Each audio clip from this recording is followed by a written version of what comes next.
大家好，我是大熊，欢迎来到熊与海奥华。今天我们继续讲解《灵魂之旅》第2章，通往灵魂世界的大门，也就是在灵界入口处将会发生的一些事情。作者写道，被催眠者透露，人死后灵魂的迁移其实非常容易，他们在离开地球时所经历的隧道效应，就是通往灵魂世界的入口。关于这条隧道与地球相连的位置，我的个案在描述上略有差异。有些刚刚离世的人会看到这条隧道就在他们身旁开启，位于自己身体的正上方，而另一些人则说自己会先升到地球上空很高的地方，然后才进入隧道。但无论是哪一种情况，一旦灵魂离开地球，抵达这条通道所需的时间都非常短，几乎可以忽略不计。接下来是另一位个案对这个灵性地点的描述。案例3，穿越隧道，浓浓的云。牛顿博士询问，你正在离开肉身，看见自己从死亡处或地平面越来越远，请跟我说说你在经历什么。患者回答，刚开始很亮，离地面不远，现在稍微暗了一些，因为我进入了一条隧道。这是个中空的幽暗的管道，在另一端的尽头有一个小的光圈，我感到一种牵引，一种温柔的拉力，我觉得自己应该顺着这条隧道飘过去，我确实这么做了。现在它看起来更像是灰色而不是黑暗，因为光圈正在我面前扩大，就好像有什么东西召唤我前进。牛顿博士继续引导患者，让隧道尽头的光圈在你面前扩大，接着告诉我在你身上发生了什么。患者，光圈变得越来越大，然后我离开了隧道，这里有种云雾般的明亮，像一层淡淡的雾，我正在穿过它，这里是如此的平静安宁，我到了灵魂所在的地方。牛顿问道，作为一个灵魂，此刻你还有其他感受吗？患者回答，意念，我感觉到周围全是意念的力量，我感觉到一种充满爱、陪伴与共情的意念，而这些又和某种期待感交织在一起，就好像有其他存在正在等待我。一些充满关怀的意念正向我延伸过来，我周围充满了理解，一种对我是谁以及我为什么来到这里的理解。我似乎正在一种云状的物质中漂浮，而这种东西和地球上的云不一样。在我的意识中，地球似乎很近，我仍然能感觉和地球有所连接，可我知道我已经处在另一个空间之中。作者写道，一旦穿过隧道，灵魂在通往彼岸的旅途上就跨过了第一道坎，这时大多数灵魂完全意识到自己并没有真正死亡，只是脱离了人世间肉身的束缚。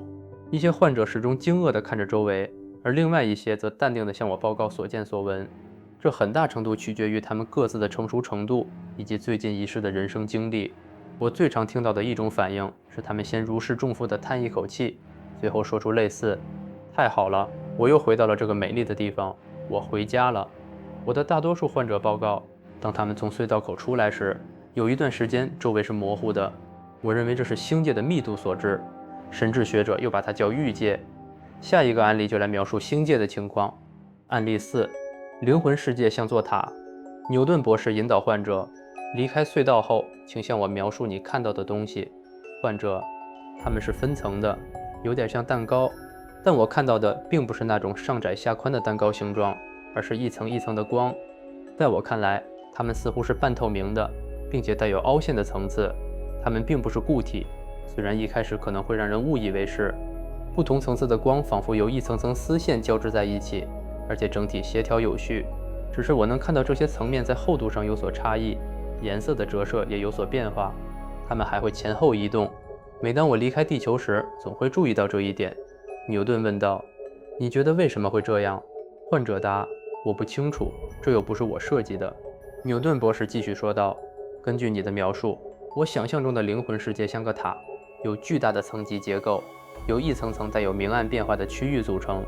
患者，是的，而且每一层都带有圆弧感，当我从中飘过时，它们会向远处弯曲延伸，各层没有什么明显的主色调，只是不同程度的白色。我感觉某种东西正在把我拉向自己应该前往的旅行层级，同时也在试图让我放松。随后我听到了一种音乐的回声，一阵清脆的风铃声随着我的移动轻轻共振，令人无比放松。患者还强调，即使死后，自己的感官记忆仍会保留下来，甚至包括嗅觉和味觉的记忆。作者写道，许多进入灵魂世界的游客都向我描述了音乐震动所带来的安宁感，这些平直带有回响的声音在我们离开隧道后会变得更像音乐。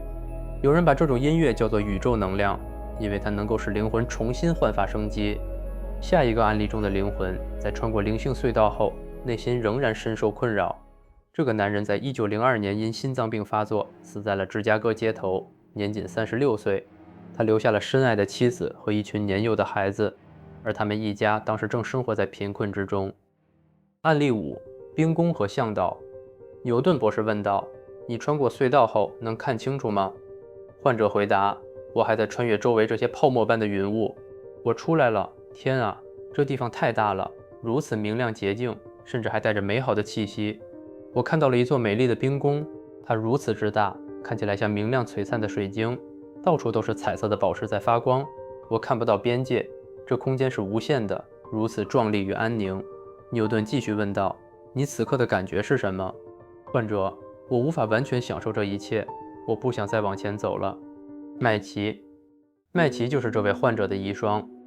患者突然在牛顿办公室的椅子上猛地坐直，并说道：“太好了，我看到我的向导过来了，他知道我需要什么。”我对他说：“我走不下去了，我想知道麦琪和孩子们如何。”我质问向导：“为什么会这样？你怎能这样对我？你让我和麦琪经历了那么多痛苦与艰难，现在又切断了我们共同的人生。”牛顿问道：“你的向导如何回应？”患者：“他试着安抚我，告诉我做得很好，而且我会明白我的人生已经按照原本的安排走完了。我的脑海中有信息传来，是关于人世间未来的画面。我的家人即使没有我，也会继续生活，他们会接受我的离去，也会慢慢挺过去，而我们终将再次相见。”牛顿问：“这让你感觉如何？”患者：“我感到安心，我现在准备好继续前行了。”作者写道：案例5中的患者看到冰宫，并不是催眠凭空制造出的幻象，因为灵魂世界本身是非物质的。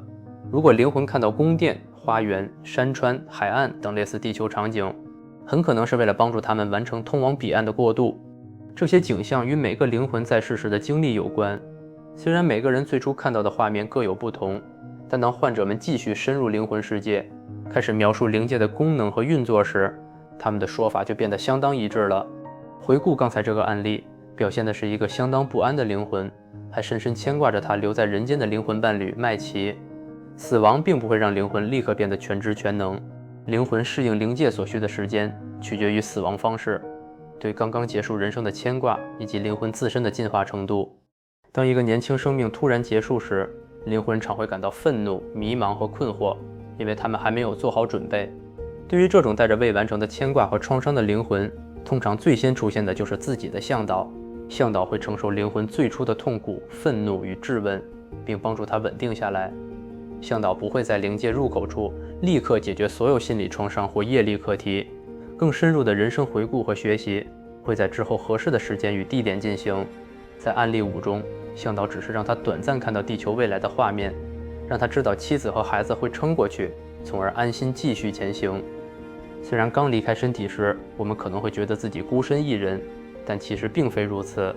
向导、灵魂伴侣和朋友早已在灵界入口附近等待，用熟悉感、爱与安慰迎接我们，帮助我们安心回到灵魂世界。那么，当灵魂真正穿过入口之后，最先迎接我们的会是谁？是我们的向导，还是曾经深爱过的人？在下一章中，我们将继续讲述灵魂伴侣、亲人与向导是如何在灵界迎接我们的。感谢大家的收看，我们下期见。